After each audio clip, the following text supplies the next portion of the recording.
We started fruits, and in the previous lecture we discussed simple and fleshy fruits. Now we will continue today's session with simple dry fruits, right? So we are doing fruits. In the fruits, there are three types. First one is simple fruit, second one is aggregate fruit, and third one is multiple fruit. Simple fruit means from one flower, one fruit we get because it is syncarpous. Second one is aggregate fruit means from one flower we get aggregates of fruits like custard apple. Composite fruit means the fruit is developed from an inflorescence. That's called aggregate fruit. So we are with the first category, that is simple fruits, right? So we are doing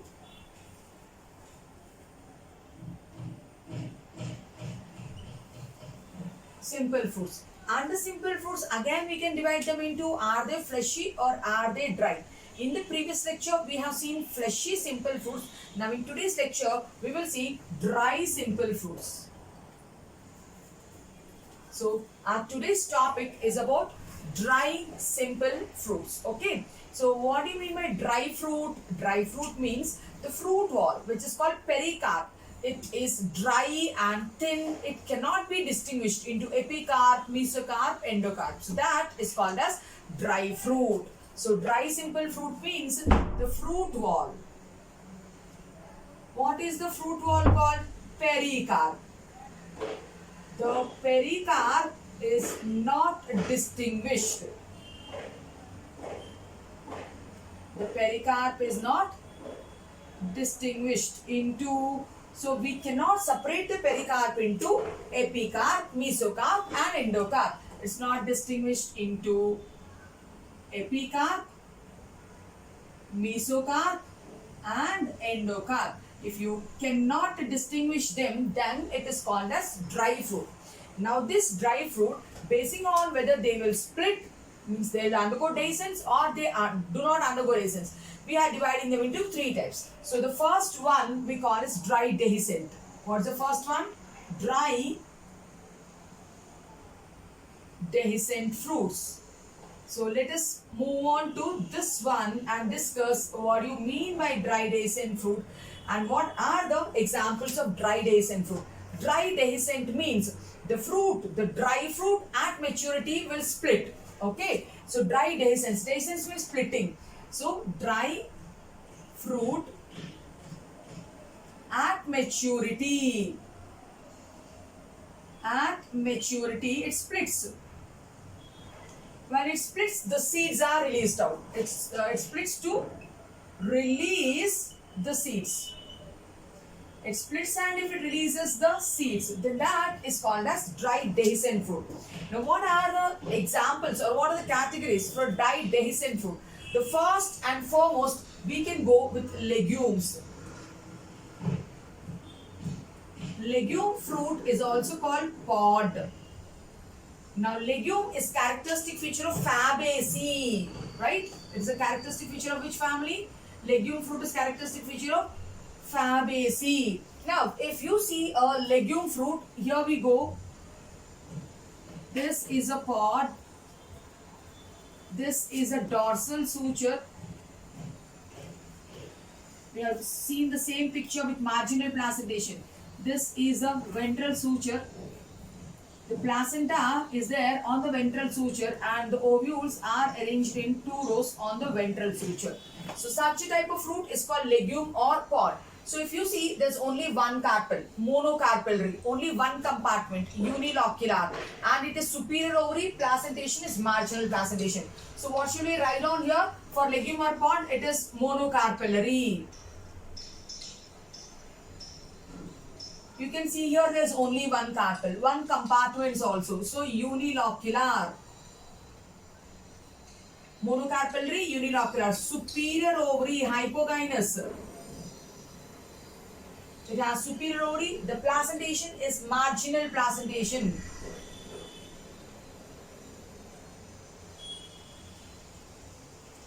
With many seeds inside. Now you are telling that it's a dry dehiscent fruit. At maturity the fruit splits. How does it split? It splits on both the sutures. The dorsal suture also will split and the ventral suture also will split. When both the dorsal and ventral suture splits, how will the fruit appear? So when both the dorsal suture and the ventral suture splits, so on the margins ovules are there. After it splits, the dried walls, they curl off and the seeds will be like this. That side wall also open, this side wall also open. So the fruit wall splits on both the surfaces. That is called legume. What's the characteristic feature? We are telling the fruit wall splits on both the surfaces. Then that is called legumorph thing. It's a characteristic of Fabaceae, means you can take pea and bean as an example. So this is one type of dry dehiscent fruit. Now the second one is follicle. Let us see what is follicle. We can find follicle type of fruits in Calotropis. Now in Calotropis again, monocarpellary, unilocular, syncarpus, whereas the dehiscence, it happens only on one suture. In legumorpod, you told dehiscence happens on the dorsal suture also, ventral suture also, and the seeds will fall down. Whereas here in follicle, you are telling dehiscence happen only on the one suture, preferably ventral suture. That's the only difference between follicle and legume. So you can write down the same points. It is monocarpellary, unilocular only, superior ovary only, but here and the placentation, placentation will be marginal only. Here the fruit wall splits in both the surfaces, you told, and I told in follicle the difference is the fruit wall splits only on one suture, preferably ventral suture. So write down here, the fruit wall splits only on one surface. Preferably which surface it is? It is the ventral suture. So when it splits, how does it appear? The follicle, if you see,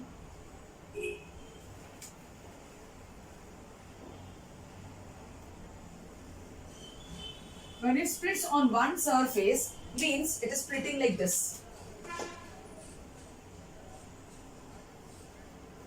This surface only it splits. One side only is split, the other side is joined. Then, how are the seeds present? The seeds are present inside it, right? When it has split here, you can see the seeds attached.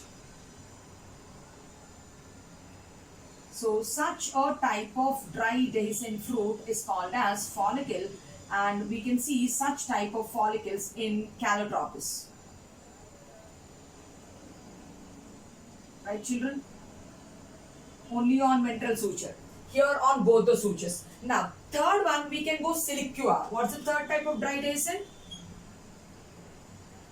It is silicua. In silicua, this is from bicarpellary, syncarpus unilocular. Silicua type of fruit, we can find it in Brassicaceae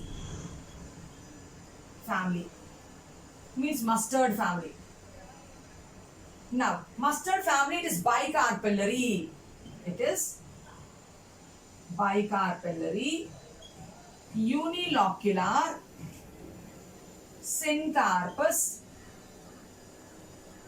Bicarpellary, unilocular, syncarpus, superior ovary only. It is superior ovary only. But here what happens is, because of the formation of false septum, one locule becomes two locules. So, because of the formation of false septum, now what is that false septum called? Replum. Because of the formation of false septum called replum, it becomes bilocular. It appears bilocular. One compartment appears two compartments. And the placenta will be swollen. On the swollen placenta, the seeds or the ovules will be attached. So, the placenta is swollen. The replum is swollen. And on the replum, seeds are attached. And the dehiscence, how does it happen? Your category is under dry dehiscence. Dehiscence happens from the bottom to the top, releasing both the fruit walls, but the seeds will not fall down because the seeds are embedded inside the rhipium. So dehiscence, splitting, occurs. Dehiscence occurs from the base to the tip. From the base to the tip. But the seeds are not released. Seeds are not released. So we will see the picture of this one. So we are talking about dry dehiscent. Under dry dehiscent, there are 4 examples. One is legume, second one is follicle, third one is siliqua, and the fourth one is capsule. We are with the first dry dehiscent, that is legume. Legume is also called pod. It's a characteristic of Fabaceae family. You can see there's only one carpel, so monocarpellary. There's only one compartment, unilocular, superior ovary. Superior ovary means hypokynous position. Marginal placentation, you can see on the ventral sutures, on the margins, the ovules are arranged. How the fruit is splitting at maturity? The fruit is splitting on the dorsal suture also, ventral suture also, and the seeds will drop down. Next one is follicle. Follicle is seen in Calotropis. Now this is follicle picture. This is also monocarpellary. One carpel is only there. One chamber only, unilocular. This is also superior only. But the difference from legume to follicle is there it has split in both the sutures, both the surfaces. Follicle will split preferably only on one surface, that is ventral suture. Third one is siliqua. In siliqua, we are telling it is seen in Brassicaceae, 2 carpels, 1 compartment because it is syncarpus. But because of the formation of false septum, which is called rhipium, it becomes bilocular. In that bilocular, to the swollen rectum, seeds will be attached. Now, how does it split? So it splits both the planes and from the bottom to the top, but seeds will not drop down because seeds are attached to the rhipium. We will see the picture of siliqua. So it will give a better clarity for you. If you have to see the picture of siliqua, mustard, hope you have seen mustard seeds and mustard fruits. So since I told, it will split both the planes. So this is also splitting up. This plane is also splitting up. And the middle swollen part is called as rhipium, false septum. So here is the rhipium. Now on this rhipium, the seeds are attached, embedded. And the seeds are sticking inside, they will not fall down. Here the seeds will fall down. And here also the seeds will be released out. But here the seeds are attached to the rhipium. So that is a characteristic feature of siliqua. So you can see the seeds here, right? So now the first one is legume or pod. The example for legume or pod, we have taken pea and bean. The second type we have seen is follicle. For follicle, we have taken the example of Calotropis. The third one we have taken siliqua. For siliqua, we have taken the example of mustard, Brassicaceae. And I told, under dry dehiscent, we have 4. The fourth one is capsule. The fourth one is capsule. Capsule type of fruit, we find it in Solanaceae. In Datura, we can tell capsule. Now, what is capsule? So, capsule, it's developing from bicarpellary or multicarpellary, superior or inferior, syncarpus condition. So, capsule, where can we see it? We can see it in Datura. We can see it in a lady's finger. Right? Now, in capsule, we are telling the fruit develops from bicarpellary to multicarpellary. It develops on bicarpellary to multicarpellary. It can be superior ovary or inferior ovary. But it is syncarpus.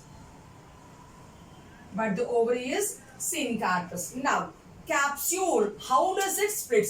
So it can split like walls, like doors it can split. Where can you see like walls? If you see the papaver, poppy plant, it's called papaver plant. So in papaver plant, so this is the upper lid like stigma. And this is the bottom part which is converted into fruit. How does it split? Means like valves. Here one valve, here one valve, and here one valve. So when it's splitting like walls, then the seeds are dispersed, are out. They're coming out. So this is called valvular dehiscence. The seeds are coming out through the walls. This is called valvular dehiscence in capsule.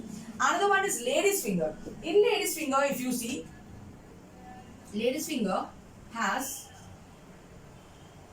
different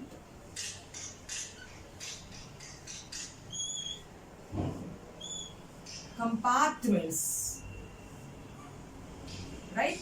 So all the locules will split separately,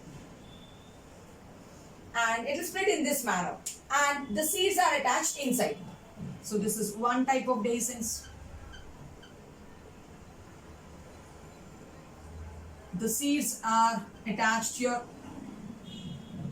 You find such a type of, this is called loculicidal dehiscence. This is called valvular dehiscence. This is a lady's finger. This is in poppy plant. Loculicidal dehiscence. And if you see thorn apple, what's a datura? In datura, septifragal. Septifragal. Septifragal means from outside, inside to outside it is going. The dehiscence is from in to out. So this is septifragal. Septifragal, where do you find? In datura. So the splitting capsule means the wall is hard, the pericarp is hard. And how is it splitting to release the seeds? It is splitting like walls, it is splitting like locules, it is splitting like from inside to outside. Septifragal, septicidal, like that. So children, these are the 4 types of dry dehiscent fruits. One is legume, pea and bean is an example, there's a picture. Second one is follicle, Calotropis is an example, only one plane it is splitting, here both the planes is splitting. The third one is Siliqua, mustard is an example, both the planes from the bottom to the top it splits, but the seeds are not dispersed because they are attached to the false septum called rhipium.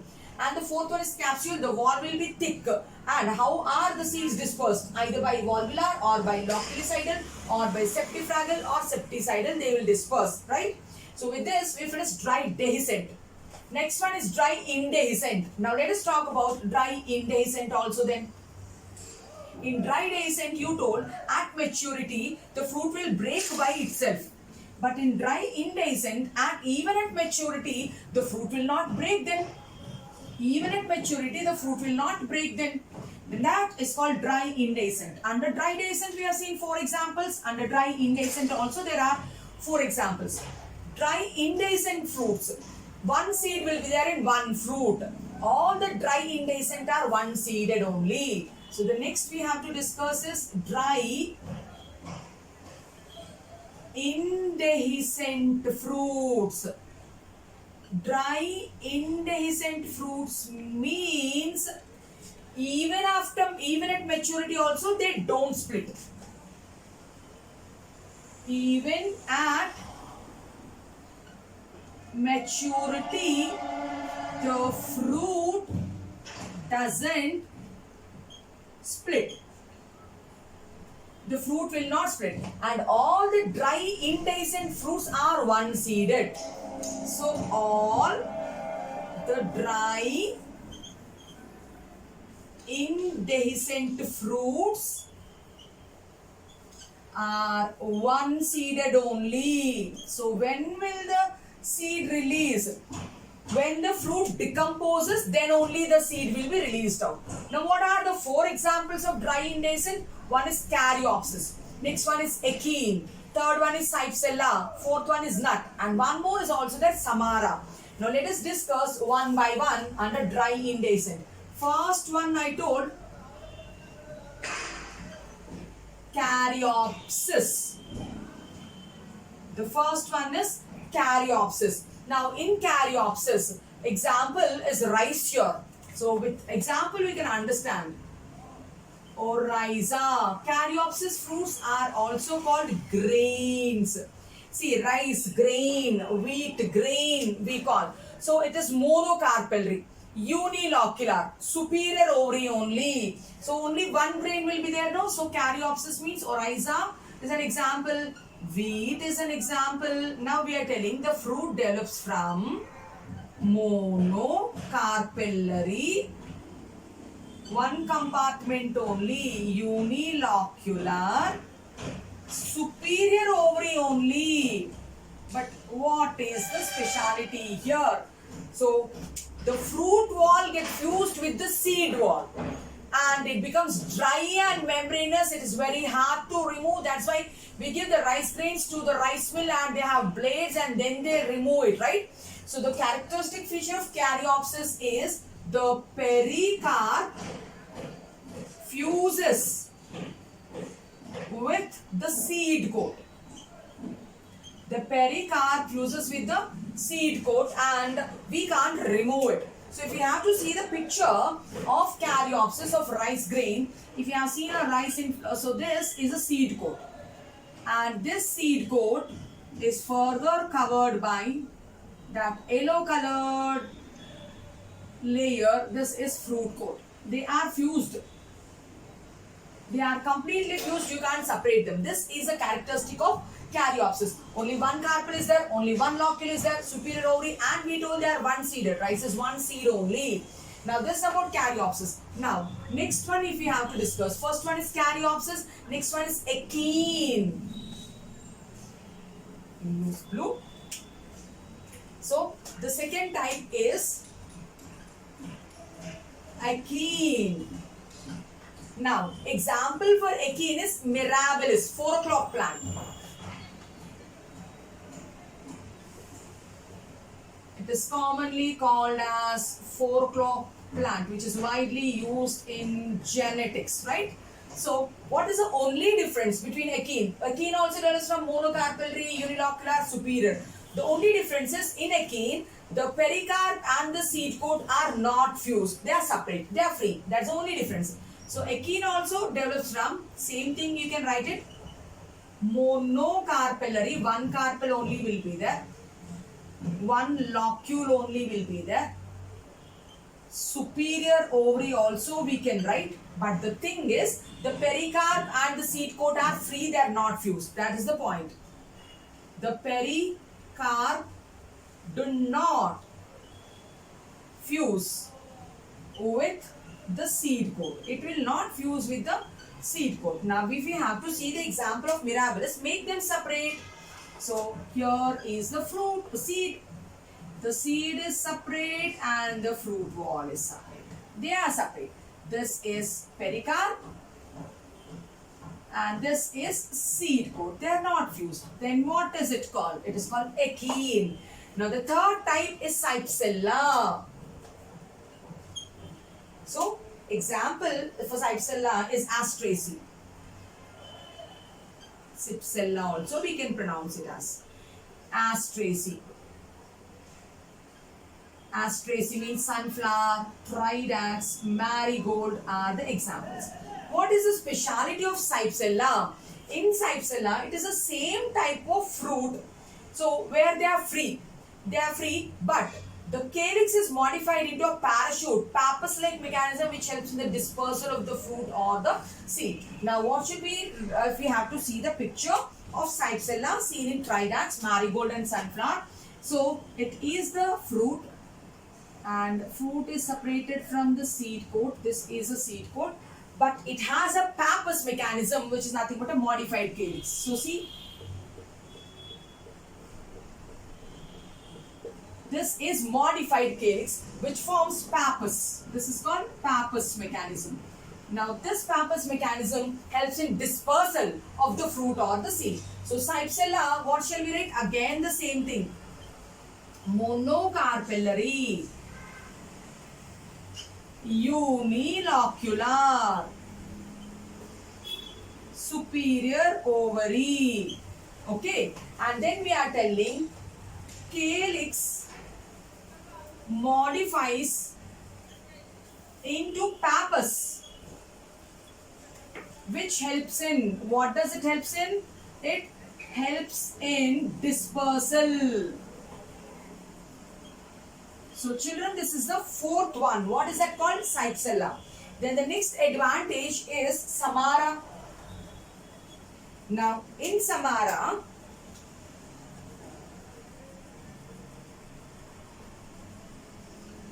the fruit has wings. Shoria is an example. In Samara, this is the fruit.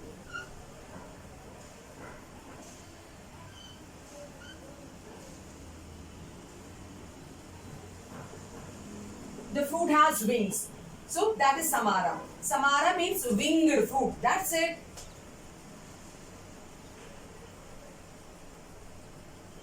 When will the seed release out? Only when the fruit decomposes. Now the fifth category is nut. The fifth category is nut. Example for nut is cashew nut, anacardium, lychee, trapa are the examples of nut. So what can we tell in the nut? Nut has a hard, stony pericarp. So what's the characteristic of nut? It has a hard, stony pericarp. So it will not easily undergo dehiscence. It's indehiscent only. We have to break it.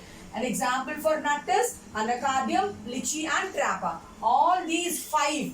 So first one is caryopsis, second one is ecchi, third one is cytiella, fourth one is samara, fifth one is nut. All these five under dry indehiscent. What are the examples of dry dehiscent we have seen? For dry dehiscent we have seen legume. After that we have seen follicle. After that we have seen capsule and silicua. These four under dry dehiscent. These five under dry indehiscent. The third one, which is intermediate under dehiscent and indehiscent, is called as schizocarpic. Let us see that also, right? So we have seen dry dehiscent, we have seen dry indehiscent with examples and with diagrams we have seen. Now if we see the third one, which is schizocarpic, we will finish simple fruits. Then in the next lecture we can talk about aggregate and multiple fruits. Now the third one is schizocarpic. Schizocarpic fruits. It is intermediate between dehiscent and indehiscent. Means it breaks, but the seeds are not released. It breaks into small bits which are called mericarp. So that is why we tell schizocarpic is intermediate between. It is intermediate between dehiscent and indehiscent. Between dehiscent and indehiscent. Right? It is intermediate between dehiscent and indehiscent. Now here the fruit breaks into number of indehiscent bits which are called mericarps. The fruit breaks into number of bits. What are the bits called? Mericarps. Now schizocarpic are of two types. What are the two types? One is lomentum. The other one is cremocarp. Now in lomentum, examples are acacia and mimosa, Australian acacia and touch me not mimosa plant. Here is the fruit. The fruit at maturity splits and these are the seeds inside. The fruit at maturity splits, but it splits into individual mericarps. So this is one mericarp split, second split mericarp, third split mericarp, fourth split mericarp and the last split mericarp. So it is splitting into bits, but are the seeds out? No, the seeds are still inside only. That is why it's called intermediate between dehiscent and indehiscent. So that type of dehiscence is called lomentum, acacia and mimosa are the examples. Now for cremocarp, coriander is an example. Now in cremocarp what happens? The fruit itself has two parts. The fruit itself has two parts and it splits into two bits. And the seeds are inside. Only when the fruit wall decomposes, then only the seeds will be released out. So they are here they are breaking into mericarps, here they are breaking into cremocarps. So coriander is one example, cumin is another example. So what did we discuss in this session? We discussed about dry fruits, right? So dry fruits comes under simple fruits. If they are breaking by themselves, dry dehiscent. Examples are, types are legume, follicle, capsule and siliqua. The second one is dry indehiscent. Under dry indehiscent, we have seen Caryopsis, Achene, Cypsella, nut and Samara. Third one is Schizocarpic. Schizocarpic, two categories are there, Lomentum and Cremocarps. So hope you understood about dry fruits, which comes under simple fruits. In the next lecture, we will discuss about aggregate fruits and composite fruits. If you like the lecture, like, share and subscribe to my channel. Thank you.